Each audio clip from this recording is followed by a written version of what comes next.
Ngayong mga katalon, dito na po yung ating mga alagang hayop. Nalaki na po nila. Tatakaw na rin silang magsikain. Naparami na po natin sila mga katalon. Yan po, may mga sisiw po tayo.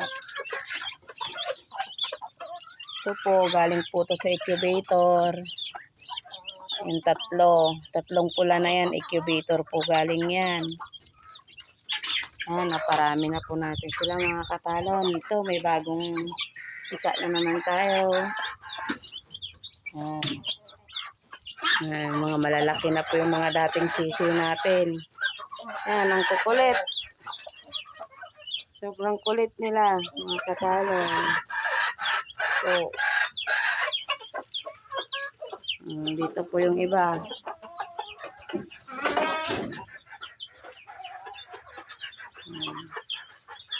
Kasi kain sila. Hello!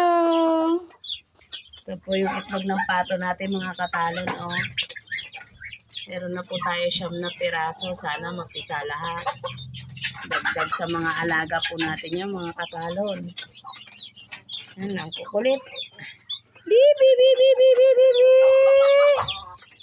Nalaki na nila. Halos maabutan na nila yung mama tsaka papa nila. Huwag kayo mag-away. Lubag na ng pwesto nila dito. Yan. Darak tsaka kanin po pinapakain natin sa kanila. Yan po yung kabuuan ng kulungan po nila.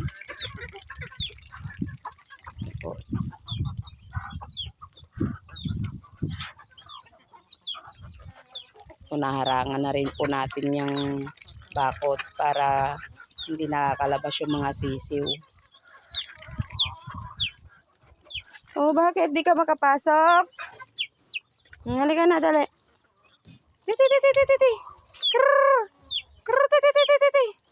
Halika rito Pasok. Nag-iisa, hindi makapasok. Pasok ka, dali. Hindi saan mo. Sus, Ginoo ko. Ang ganda nilang tingnan. Yan, naninilaw na yung ratilis natin kasi tinutuktukan ng pato. Diba? Ang babait ng mga alaga natin. Yung sili po, naubos na yung dahon. Tinuktukan naman po ng manok. Very good talaga. Buti na lang, hindi pa nila naabot tong puno ng mangga. Kung naabot siguro na ubos na rin po ng ating mga alagang hayop. Ayan po. Diba? Nakakatuwa lang kasi sila tingnan. Nakakawala ng pagod. Pag pinagmamasdan po natin sila. Yan, puro pasaway lahat. Pero mas pasaway po yun. Yung nakatayo po na yan. Hanggang dito na lang po mga katalon. God bless you all. Thanks for watching.